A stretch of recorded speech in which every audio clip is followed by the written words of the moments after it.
welcome to episode 2 of Crippled with Anxiety. Hey, we're podcasters now. My name's Will. I'm Danny. And welcome. Who'd have thought we'd be here for a second episode? After our first one went out into the worldwide web, we got some feedback, and it was good. Now, mainly feedback was from friends and family, but any feedback is good feedback. So You've got to pitch to who you know, Will. You've got to pitch to who you know.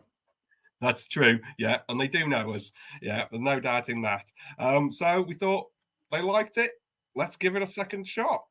This could be the difficult second album. Who knows how this is going to go?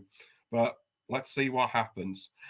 So thought we'd talk today a bit about what's new with us.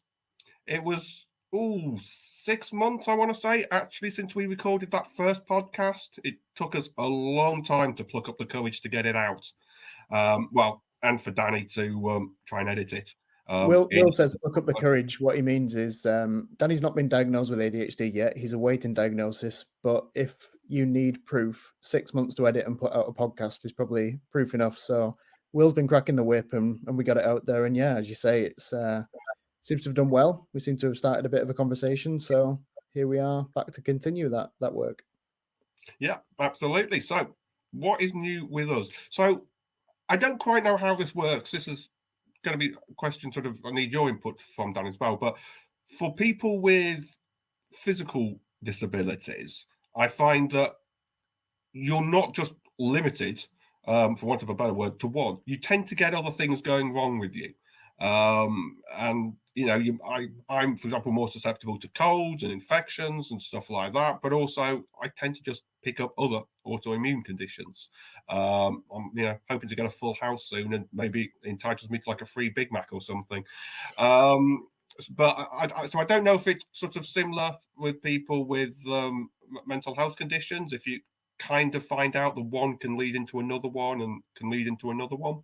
Yeah, I mean, I feel with that. You see, there's a lot of studies being now as we delve more into sort of mental health as a society based issue rather than just a sort of siloed thing with individuals. And you find that a lot of studies that are being done, OCD can link directly with ADHD. So it's not a surprise that I'm going through that process now. I've been diagnosed with one. Anxiety, again, can lead into depression. They can sort of peak and trough at different times, but I suppose it's like any chronic illness, really. They can keep coming back. You can feel better at times. Recovery doesn't necessarily mean cured. It just means sort of balanced and feeling on an even keel. But I suppose in a way that kind of, it can impact sort of physical conditions as well. Like, as you say, like you're more susceptible to colds from an immune system perspective, but mentally as well. If you're going through anxiety or depression or any of these disorders that I have, you find there's times where you won't look after yourself as much as you should, or you won't eat as much as you should, or you're not drinking enough water, so you'll get headaches or be prone to picking up infections. So it's interesting how it all links together. But yeah, I'd say there's definitely a direct correlation. But you've been through some more life changes recently. I say recently, it's been 6 months, but still the amount of stuff that we've been through in 6 months, I think will probably shock some listeners in the next 5 or 10 minutes. Yeah, I mean, we really hope this doesn't become a regular feature of what's new with us, because it's not fun having to go through new things, find out new diagnoses and what have you. I'll kick it off. So 6 months ago now, going back to September, picture the scene, routine dental visit, all going well. These days, the dentist, if you've not been to one for a while, they check your tongue as well to make sure that there's nothing nasty there. And dentist checked mine, and she said, "Oh, have you bitten your tongue recently?" I was like, "No, don't think so. I think I'd remember." She goes, "Yeah, you'd probably remember this one. There's a sizable chunk, sort of marker underneath your tongue." I was like, "Okay, well, no, don't think I have, but who knows, might have done." She goes, "Well, go home, rinse it out with some salt water for a few times a day for a week and come back and we'll have another look." So went home, did all that, came back, no better. I was like, nuts. this means one thing, and that's a biopsy. Now, I've had some biopsies in the past, and they're not fun. And a tongue biopsy is really not fun. That is at the top of the list of things that are not fun to have. Especially not when you're trying to start a budding career as a podcaster, because you kind of Yeah. need that organ Totally to really important. discuss this Yeah, stuff. it is. It's really important. So, went off, had my appointment, stick a needle in your tongue, which is equally as fun as it sounds. And after very nearly passing out and turning white from the effects of local anaesthetic, I took a nice old scalpel and hacked away at the underside of my tongue. Hacked might be slightly sensationalist. Obviously, they're professionals. They're carefully curated, and then sewed it back up again, and off I went. And yeah, having your tongue cut open is really uncomfortable once the anesthetic wears off, because you leave the hospital you're thinking, yeah, this is fine, no problems here, and then about 2 hours later the anesthetic's worn off and you think, wow. So for 3 or 4 days, really, I was on soup. I just couldn't eat. It hurt, everything hurt. You sneeze, you swallow, you yawn, you cough. I mean, everything. You use your tongue for everything. And of course, it's not sort of the point of this story, but with not eating properly, with my diabetes, I was hypoing a lot overnights as well. But yeah, so that has its own issues. Anyway, results came back. Sure enough, yeah, inconclusive. There might be something, there might not be. So this time I'm going to go away for a few more weeks, take some medication, and come back, and we'll do another biopsy. Woo! I mean, for someone with anxiety, it doesn't really. I've not really got health anxiety, but to go for something as serious as that and go through the physical thing, and then to hear we actually still don't know, is which is probably the most upsetting bit about that, is because it's like I've been through all this and I still don't know if it's really serious or it's okay. Yeah, I mean, it's kind of weird. I'm kind of not quite at that point. Because for me, I wasn't bothered about the result really. It was like, whatever it is, I'll deal with it. I was more bothered by having to go through this again. The first time, ignorance was bliss. It was like, oh, I don't know what to expect. I don't know how long it's going to last. But now I do. Now I know it's not going to be fun. Now I know I'm going to be in pain for a few days afterwards, and doped up on my head on codeine. So luckily, they wanted to do it just before Christmas. I was like, no, you are not destroying my ability to eat and drink over the festive period. That is a hard no. That's what we save ourselves for. Exactly. This has been building up to this all year. And the nurse, she fully understood. And the doctor was like, can we not? And she was like, no. The nurse was fully on my side. We are not doing this to him before Christmas. It's like, New Year comes, have another biopsy. To be fair, this one was slightly better. They didn't quite cut as much out this time. So go away, pain, discomfort, hypoing, and all that. Come back a few weeks later, and they go, yeah, okay, we can see that there's some medical jargon, high-grade dysplasia, which apparently just means there's some funky-looking cells in there that shouldn't really be doing what they're doing.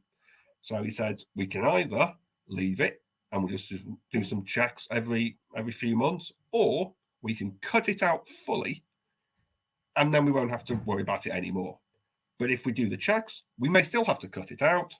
So I was like, well, okay, let's just get it over with. Then. Does that give you chances of it spreading further in that time as well? If it was something worse? Exactly. Yes, exactly that. So they said, if this is cancer, then we've got it really early and we don't want it to spread, obviously, because once it starts spreading, that's when you're in serious trouble. So I was like, well, it's a no-brainer then, really, isn't it? Let's get it ridiculously early, or even, I say ridiculously, it might not even be cancer. They just didn't know at that point. So it's like, yeah, easy option. Let's do that. So luckily, this is a general anaesthetic. So for those who might not know the difference, local anaesthetic is when they just stick a needle in and numb the specific area, and general is when they just put you to sleep. So went in there, had it done, and it must be said, for about 2 or 3 days afterwards, it was really okay. Like it didn't really hurt that much. And all the doctors and the nurses beforehand made a real big thing of how horrible this was going to be afterwards. And this was really not a fun recovery. So much so that I got some really strong painkillers to take home with me. But for like 3 days after, and I think he even messaged you at one point, didn't I, Dan? He said, I don't know what all the fuss was about. I feel fine. Yeah, I remember on the day I messaged you just to check in, and I said something like, you can reply, like, obviously when you're feeling better, and you were like, oh, and you replied straight away. I said, well, how did it, have you not been in yet? And you were like, oh no, I'm out. I'm just sat up in bed. And I was like, I don't understand how you've done that. And it was a few days later that when I saw you again, you were like, yeah, hit me a few days later, and I needed to hit those heavy pills that I've been given. Yeah. And when it hit, it hit. So it really wasn't fun. I mean, it wasn't just that I couldn't eat. It was I just didn't feel like eating. I didn't want to talk. I mean, literally everything hurt if it involved moving my mouth. You know, I was happy to just sit in silence for an entire day, not eating, not drinking. I just didn't want anything. And again, when you're type 1 diabetic, it's not necessarily good to not be eating all the time either. So, yeah, that was pretty terrible. And again, another side effect for those of you who have ever taken very strong opiate painkillers, there is a very well-known side effect of opiates, and that is it blocks you up. Yeah. And I hadn't really thought about it because I was more concerned about what was going on in my mouth rather than anywhere else in my body. So I'm popping these painkillers on a pretty regular basis, thinking, I'm just about coping with this now, just about tolerating it. And then it dawned on me, I'd not been to the bathroom for a few days. And it was like, I've kind of rationalized it. Like, well, I've not really been eating much. I've just been having soups and liquids and, you know, it's fine. Everything's okay. I thought it's fine. Don't need to do anything. A couple more days went by and it was like, yeah, this probably isn't good. So I eventually got the urge, went to the bathroom, and just pain and discomfort like I haven't experienced in a very long time. And it was awful. And I'm sat there thinking, I can't go anywhere. I'm kind of stuck on the toilet. So, yeah, the entire day was in absolute agony, coupled with trying to stay on the toilet. And of course, when you're in a wheelchair, I can't just stand up and walk around. I have to sit. So I am sat for the day, trying to go back over to bed and try and lie on my bed, which was a bit of relief. And it got to the stage where my wife said, why didn't you call 111? Let's just see if I can get you something to help get things moving. I thought, yeah, okay, I've got nothing to lose by this point. So I called them thinking they're going to kind of say, yeah, just eat some fiber or something, you know. But when I said that I couldn't pee either, they were like, oh, yeah, this might be a bit serious. But, yeah, can you get yourself to A&E? Like, oh, yes, I can. So by about 7 o'clock in the evening, I was down at A&E. And to be fair, it was pretty quiet. I think I was in and out within a few hours, really. And well, you were in. There was nothing coming out. Yes, there was nothing coming out whatsoever. And you know, but not necessarily lunchtime as we're recording this, lunchtime listening, but I had to have an enema. You know, they had I think you say that. And we'll have to tick the explicit button on this episode because I'm about to drop our first rude word. But I think with this podcast, it's clear that there's going to be no shit with us. And in this case, it was definitely the case with you. So I think our listeners will appreciate that we're not trying to sugarcoat anything here. And it's a serious side effect of something else serious that you were going through. So yeah, it's exactly. a pretty big deal. It was, yeah. I mean, at the time, it was huge. I mean, it was was all encompassing. By this point, it had overtaken any pain going on in my mouth. I was just, yeah, I said all encompassing. And so I had an enema, and then I had to. They luckily positioned me right by the doors into the corridor where the toilet was. I mean, bless him, poor nurse did say, we can bring you a commode if you want next to your bed. I'm thinking, these poor people in A&E, they've got enough stuff going on without me sat in this curtained off area. Remember, it's only curtains. This doesn't protect smells or noises or anything. I was like, there's no way I could actually do anything in this bay full of people who were, some of them, you could see were pretty bad. So I was like, no, I'm fine. I'll get myself off to the loo. So, procedure done. Off I went to the loo. And it did its thing, shall we say. I was no longer full of shit, as we've already used that phrase. I'm going to say it again. But then this flood of relief. I mean, God, it was euphoria. But the whole time this is going on, this is a public toilet. This is like one of the few toilets available for people in A&E. And there's people knocking on the door, going, "Oh, is someone there?" I'm busy at the moment. It's like, this isn't I'm not coming out anytime soon. So I felt really sorry for them. At one point, some bloke, even because I'd been in there so long, went and got the nurse to make sure that I was okay. And my wife said I should have just been honest and said, "I'm sorry, I've just had an enema. I'm here for a while," but I didn't. I did the British thing of going, "No, I'm fine, thank you. Please, just go away." I'm polite. I'm not talking about it.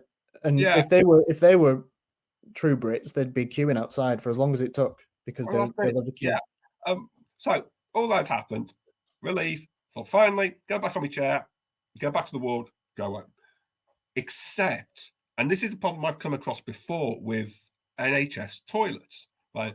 So as a wheelchair user, I use a transfer board to be able to get out of my chair and slide horizontally onto car seats, beds, sofas, toilets, etc. Now that works if where you're transferring to or from is relatively flat. Downhill is fine, I should add. I've got gravity. I can go down almost any angle. That's not a problem. That's controlled falling. But going up, that's like a wheelchair user Buzz Lightyear. Yes, there you go. Control, controlled falling with style. I'm going to use that one. Yeah. Hashtag controlled falling with style. So I got the chair was next to me, and I realized I was much lower than my chair. And I thought, well, I'll try. Obviously, I always give it a go, and I gave it a go, and I was not moving. I had no strength in my legs to push myself back up into my chair. And I thought, well, I've locked the door, obviously, and I'm stuck in this toilet, and there's people outside. So pulled that emergency cord. Public note: if you are in a toilet and you see one of those red cords, make sure it is dangling on the floor. So many places tie them up. Yeah. If I fall on the floor, I can't reach that emergency cord. So, do everyone a favor, untangle it if they've wrapped it around anything and let it drape on the floor as it should. Anyway, pressed the button because I had a button and a cord in. I was closer to the button. So I pressed the button and sat down. The alarm was blaring outside in this hallway. And I could hear this bloke still outside, and I'm going, "You all right, mate? I just need some help, please."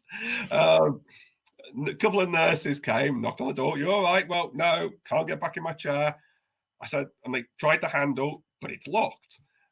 So I was like, "Well," it was like, "Well, give us a minute." I'm thinking, well, what are they going to do? I'm expecting like the Shining thing, with the axe coming through the door or something to break it down. But I think all they did, it just wasn't locked very well, because they just put their shoulder on the door a couple of times and pop, door open. They came in, one on either side of me, lifted me up, dumped me back in my chair, and all was done. So eventually I got home. That was all okay. Got some medication to make sure that doesn't happen again.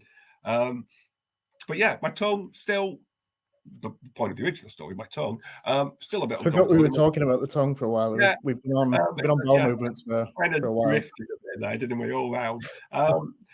This is three weeks. The other day it's been, and it's still very sore. and I've got to go. Finally got my appointment letter for still about 4 weeks away before I'm going to get to find out. Is it cancer or is it not? Who knows? It's like an ending of EastEnders. Feel like we need a little. Yeah, the drums can hit. Yeah, that's it. So yeah, join us in a future episode when we get to find out what's going on. And yeah, we probably won't have that as like a Patreon special or a live stream. We'll let you find out that news yourself first, because that's because I love your outlook on that though. Like, for someone that has catastrophized a lot of my life about things that probably won't happen, to be given this could happen or it couldn't happen, and just be able to like get through it smiling and talking about sliding off toilets is testament to your strength and everything you've managed to go through to get to this point where you can talk about it. So yeah, from my point of view, that's it. Yeah, it's nice to see you be able to just say we'll deal with it as it comes. It's that's what I think recovery looks like in sort of OCD when you do the exposure response stuff that we discussed in the first episode. It's just to be comfortable with any of your worst thoughts or feelings could happen, because there's no such thing as certainty. What you've got to become accustomed to and comfortable with is, if they do, you'll deal with it as and when it happens. So if a family member gets ill, then you'll have to deal with it as it comes. There's no amount of light switches you can flick on and off to save them from going through that, unless, of course, to save them, you just got to get them out of the dark. It's probably a quick win, but otherwise, compulsions aren't going to help that. So, yeah, what you're showing right now is sort of what recovery looks like from an OCD perspective, and just being comfortable with when it happens, we'll get through it with the people that are around us. That's interesting. Yeah, I've not really thought about it as that. I mean, I don't think I would be as blasé about it had I not had all the other issues. I think if this was like the first big hurdle I'd come across in my life, more health issue, hurdle, I should say, I think I'd be freaking out a lot. But yeah, you just get to a point when it's, I mean, maybe it's not healthy. I don't know. Maybe there should be some degree of anxiety or fear or something about it. But it's just, yeah, I'm so. I don't think that necessarily isn't present in you. It's just you don't want that to dominate you, because there's also that thing of like, if you are ill, and as twee as this is going to sound, but like feeling positively about it is going to impact you in a more beneficial way than if you were feeling negative and letting yourself go and being upset about it, because your body just starts to go, well, if the brain's giving up, then what hope have I got? So I think that positive side, it's not that you're not scared and you'll be upset if that diagnosis came through. I guess anyone would, but I suppose for you, it's just, you've got a wife at home, 2 lovely kids, like their lives are going on with you in it. You don't want to just sit there thinking, one day I might not be here, because right now you are here and you're going through that life with them. So it's just nice to be present in that moment. I think it's, from my perspective, it is what I do see a lot in myself now, but in the past, that's the stage you're at with acceptance of anything that's thrown your way, is sort of where I would want to be in recovery. And a lot of people are probably looking to be, from the anxiety, depression, mental health side of listeners, are probably looking at you going, hopefully one day that's where I can get to, where I'm like, I'm okay with whatever comes my way and I can either fight it or celebrate that it's good news. Oh, I like that. I like that it's, yeah, you put it like that it's, you've got that sort of goal, and you can see that is that progress being made. I guess that's good. I've not really thought about it like that at all. Yeah, but I mean, I suppose that's what's, and some of the comments we had were that it's good that we've got yourself and me like on two opposite sides of where physical and mental health sort of intertwine a little bit. And when you're going through physical conditions, you don't really think of the mental stuff because you're going through it. When I'm going through the mental stuff, I don't necessarily see until it's too late that my physical health is taking a hit. And I suppose we'll touch on that when we get to my little update as well. But yeah, it's, I guess what we highlight all the time between us separately is how much stuff we go through that is the same, but just in the form of a different reaction to whatever stimulus is put in front of us. Like in the first episode, we discussed sort of being in Costa. For you, it was well, physically, I can't get around that corner. And for me, it was, I'm not mentally prepped to talk to the people or ask them to move. Like, it's the same scenario, but completely different reactions to it. So it's interesting how we both have to react to things. No, it is. Yeah, it definitely. I mean, I say we've all got kind of the same problems in life. It's just, you know, our approach to them differs vastly, and it's what makes us different, isn't it? What makes it, what makes it a society.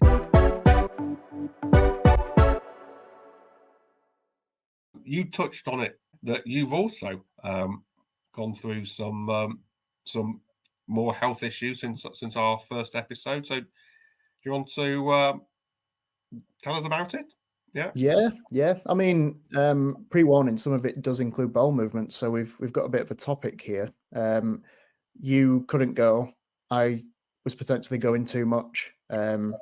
So yeah, a Schrodinger's poop scenario. A Schrodinger's poop situation, definitely. There is poop or there isn't poop. Nobody. Yeah, if you lock us both in that toilet together, no one on the outside knocking on the door will know if we've been or we've not been. It's a Schrodinger's poop. So I mean, we're going to touch on sort of our journeys in a much longer episode, but the past couple of years have been pretty rough for me in general. So as I sort of came through the OCD, anxiety, depression spike that I'd been through and going through that diagnosis, I have been faced with a lot of grief as I lost sort of two grandparents, and then one was 2 days after Christmas in 2022, and then my mum got ill in the January and passed away in the May, which is obviously, it's a huge change in your life and it's a huge loss. And then I took the summer off because I was going through grieving and sort of that depression symptoms, and anxiety was at a high as well because my biggest confidant was now gone and there was nothing I could do to bring her back, or even you beat yourself up a little bit because you couldn't save her at the time either. And you're also trying to be there for everyone else, and that's difficult. But then I went back to work in November after a few months away. And then the second day of my new job, my remaining grandfather on this side of the family got ill on my mum's side, and he passed away about 2 weeks later because he went in with a routine. Well, we say routine. He went in with a bit of confusion, which for older people could be a UTI. It could be little things that affect people. And as they went in, they said, we don't think it's a stroke, but we'll take it to Bolton. It feels like there's an infection or a blockage. He'll probably be an outpatient. He'll be out in a couple of days. We'll bring him back in. Fast forward a couple of days, he had cancer of the stomach and liver, and within 2 weeks, he'd passed away. So that backstory, we'll go into that in more detail in the future, but that backstory leads into, I started to feel unwell sort of around that time as well. And I put it down to sort of grief and depression, and those symptoms mimic physical illnesses as well, because grief and anxiety and the mental health side of things can affect your stomach.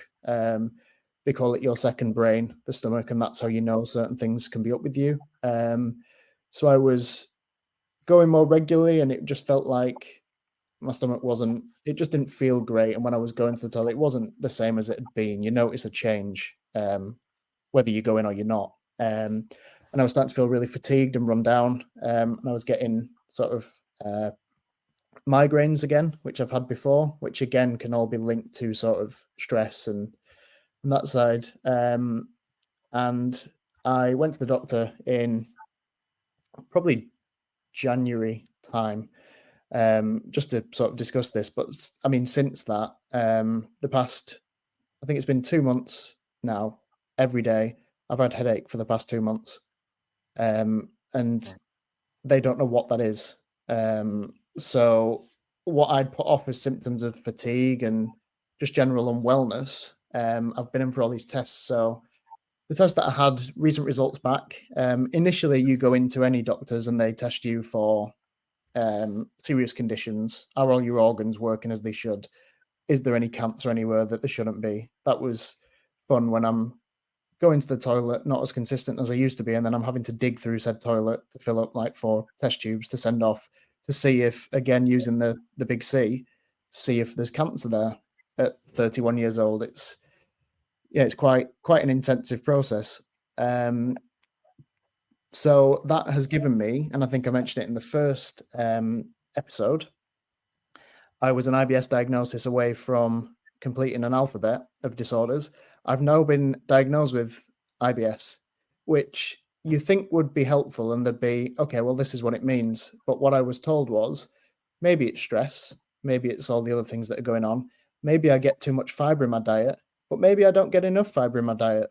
So effectively, I'm as I was, but now I can say, but I've got IBS. So that's That that's must be, one little that thing. must be tough. I mean, as someone who, I mean, I say it's one thing I've not had, and but what I do know of it is it sounds pretty awful.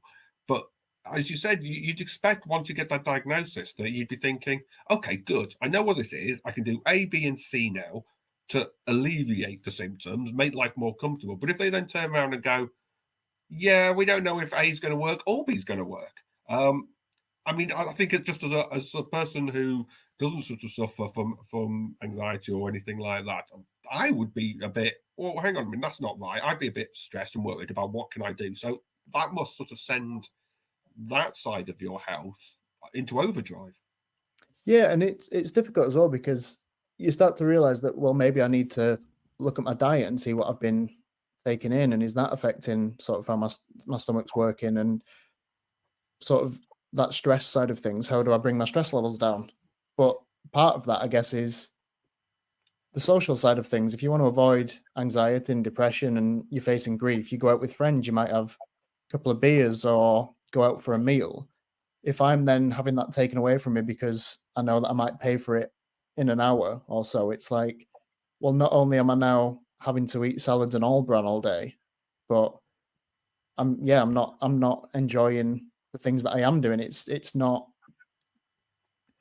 as much as it's linked as a way of like treatment, the things that they tell you to do for, as like, go out and do these things and be with friends and go to events and things. It's like, yeah, well, that's not necessarily an option if I've got to turn up and go, sorry guys, I'm just on the water today, because otherwise I might be locked in that toilet for the next 3 hours. It's, yeah, So, it's, and I suppose the embarrassment comes with that as well, because like when you're first going through it, like with OCD, I've said in the past, like I didn't want to tell people I was checking the door 10 times. I just said I'd overslept. So now I'm going to say, oh, I was taking a phone call, not I've just deflated like a human balloon in the public toilets around the corner. Like it's not what you want to, it's not what you want to be telling your friends, is it? But I suppose that's part of the pod is to be open and honest about what we're going through. And yeah, that's been me. I mean, what comes from that as well is that diagnosis is fine, but the headaches, and I've had dizziness, so I've been diagnosed with vertigo as well. And again, they don't know if this is stress related or there's something neurological, or it's, and as awful as it sounds, like I've not got bad health anxiety, but there is a part of me that's thinking, I've been referred to neurology now. Doctors don't know what's causing headaches. It's been every day for 2 months. Is it a tumor? Immediately you think, well, if they don't know what it is, am I going to go and get a brain scan and that's what they're going to tell me? And I suppose that's, I'm trying to be like you and going, well, if that is the case and that's why I'm having headaches, fine. I'd much rather it be the stress side. But there is a big part of me that's like, that's not fun to think about. And until I know that but lack of that's, certainty. I think that's, to me, that's a normal reaction. I Mm, mean, anyone, I think anyone who's had some headaches, a lot of headaches. I mean, even I'll get a headache, and it's probably because I've had too much to drink the night before, whatever. But I'll still think there's a quick, couple of second burst in my head. Oh, I've got a tumor, because I think just everyone automatically goes to worst case. I think it's just the way that we prep ourselves. I think for news. I mean, I'm generally pretty pessimistic about things. But I think it's a great way of prepping yourself. If you're thinking, God, I got a brain tumor, and then you go and they go, no, you just need to drink more, and you go, oh, brilliant. Yeah. You know, I was prepared for the worst, and I was really convinced it was the worst. And actually, it's not too bad. So I think anyone kind of has that. Well, I mean, we saw that when I went in as part of the symptoms, there was sort of that upset stomach, and the immediate thing was, we're going to do this test for cancer.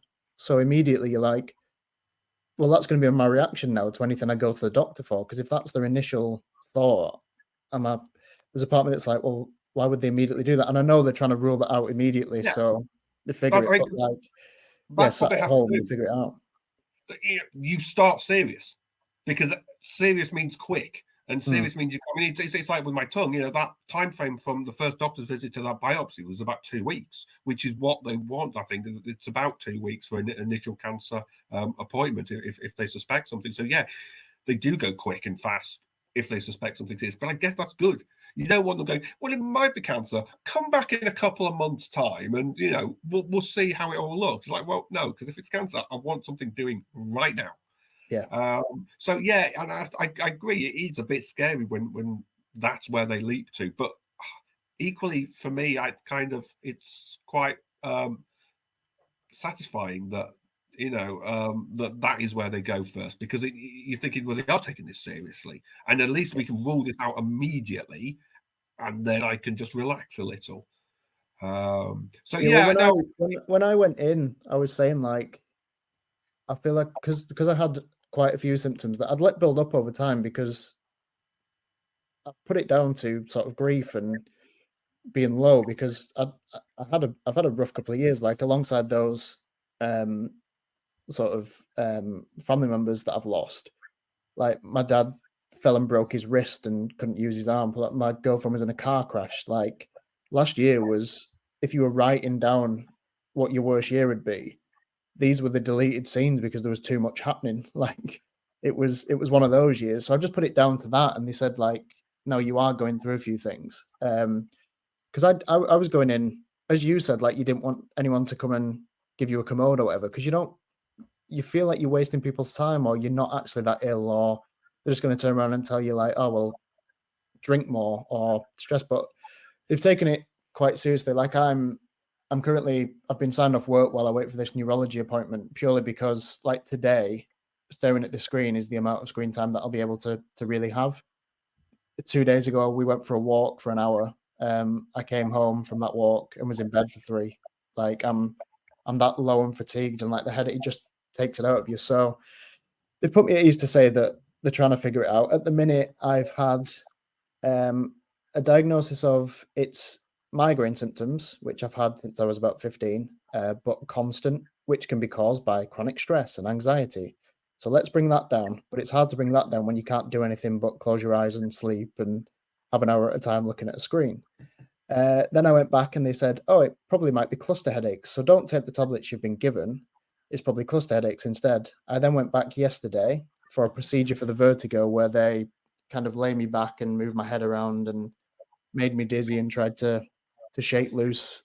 It's like some sort of crystals or something that over time loosen in your ear canals and all the tubes that work in your head. And I was told that as we get older, those break away. I had to remind him I was 31. Like, can we not say I'm getting older, please? So I went through that, but then the same doctor was like, oh, so they've said cluster headaches. Do you have a runny nose and runny eyes? And I was like, no. She went, probably not cluster headaches then. So that kind of puts me back at well, what the hell's wrong with me? So now I'm waiting for this neurology appointment where they're going to do scans and things. And I suppose that's where I've gone through all this to this point going, because like I've said to Will when we've met up or whatever, I've got headache now. It's just not horrendous, but I've just become, because I've had it for 2 months, I just know that it's there and I live with it. There's times where it's sharp stabbing and there's like light aversion and stuff, but otherwise it's just something that's constantly there.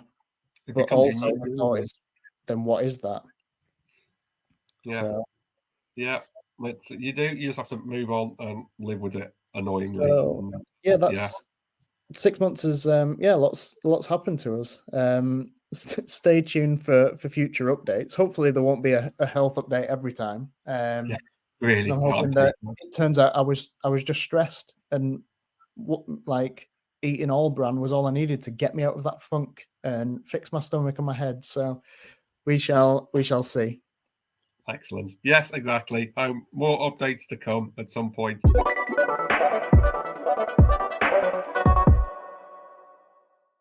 Stay tuned. After our first episode went out, we actually had some questions come in. I mean, it's great. It means people actually want to engage with us. Brilliant. Please, anyone listening to this, feel free to get in touch with us. I think all our links tend to be tied into our bios on Spotify and Amazon, wherever you find us. We will probably have a means of communicating. So please do get in touch if there's anything you want us to talk about, or questions you might have for any of us about what we're going through. Nothing is off limits. We will probably cover it at some point, but if you want to ask us sooner, by all means get in touch. But one thing we did have, with last week being neurodivergent week, was just a question for you, Danny, just about how you view these types of weeks or days. You know, I think it does seem like a lot of conditions these days, both mental and physical, have an awareness week or an awareness day. And yeah, so what's your view on these neurodivergent week?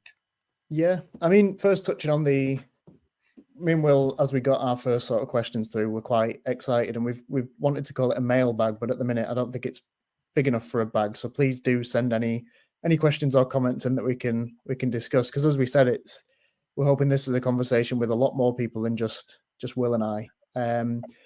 But yeah, this question was interesting because I don't know if it's because I've been going through what I've been going through and I've just not been switched on or being on social or anything a lot. But Will, you actually told me that it was neurodivergent week, not the other way around, which I guess speaks volumes for how impactful that was for me as someone in that community.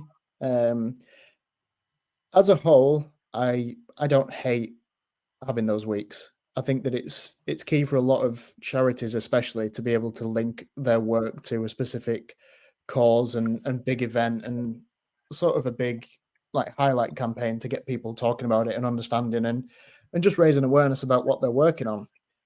The bit that I probably take issue with, and I don't know if it's then for listeners or for yourself, from any sort of charities or weeks or days that impact yourself, but it's when it becomes a virtue signaling, or people are jumping on it just to be like, oh yeah, that seems to be something that's popular and it's a trend. It's not a trend, it's people's lives and it's people's identities a lot of the time. And I do see that a lot when you see different logos or colors used on coffee cups, or how much of that work goes on throughout the year. How much of that work is just, we're supporting Neurodivergent Week because we want to sell more product this week, and how much is we support it when people aren't talking about it. It's all that. The big one No, for that please go. is sorry, Dan, I talked over you there. The big one for that, isn't it, is the LGBTQ plus month, when you see all over social media brands changing their logos to the rainbow flag, unless those brands also have accounts in the Middle East, in which case they don't change them. You know, so it's like, really, you pushing for change, or you pushing for our change? Oh, that was clever. I like that. You know, so yeah, it's it's right. It's like yeah, as a like quite. I think both of us, we're allies of that community, and it'd be great for someone in that community that we know to kind of tell us how they feel about that. But I do feel that how much of it is virtue signaling, how much of it is just jumping on the back of people who are trying to, it's their identity and they're trying to make change in the world. But actually, you're not making change in the world. You're making a rainbow product for 1 week a year to sell rainbow product. And then do you talk about it the rest of the year? Are you talking to your manufacturers, customers in other countries that are where it's still illegal? It's the same with mental health as well. Like, how many countries did you used to just be lobotomized, euthanized, like for having a different brain to the rest of people. Like when you didn't understand something, you'd be studied on, you'd be a test subject, and now it's like, oh, it's okay to be different, but is it? And is it throughout the year, or is it just in these weeks? Like I said, I think it's great for a lot of charities to be able to highlight the great work that they do, where the spotlight is on them when otherwise it wouldn't be, because there's charities doing work throughout the year that wouldn't have people seeing them, because unfortunately we live in a world where charities are needed for people just to exist. It's not all government funding, it's not all sort of that social funding. It is charities that need set up to help all these different causes and days. But you've also got, if you go and try and find any days, like tomorrow might be, sorry if I'm insulting the National Cheeseburger fans, but like tomorrow might be National Cheeseburger Day. And at what point does that dilute the messages of impactful days when it's, well, I'm going to have a sandwich on that day because it's BLT day or whatever? It's like, yeah, at what point do we draw the line? Don't insult the BLT. Don't insult the BLT.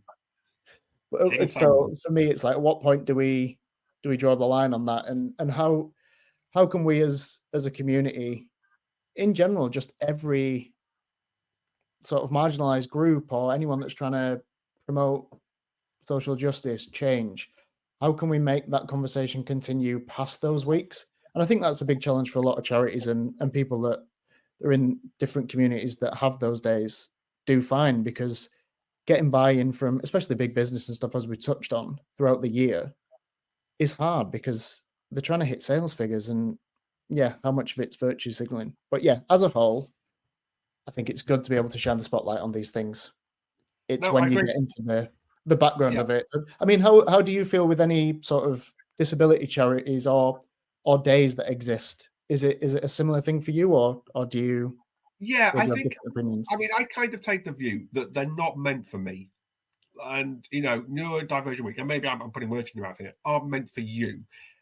Neurodivergent Week is meant for me, and sort of a disability week is meant for you. It's always meant, I think, for the people who don't have that condition, to learn more about them. I mean, I was listening. I had radio on during the week. And a lot of the shows I was listening to, had segments on Neurodiversity Week, and they would be speaking to people who had the issues. So I learned stuff from listening to them about what the issues they had in their life or the struggles they had, and how they adapted to it. So I learned some stuff over it.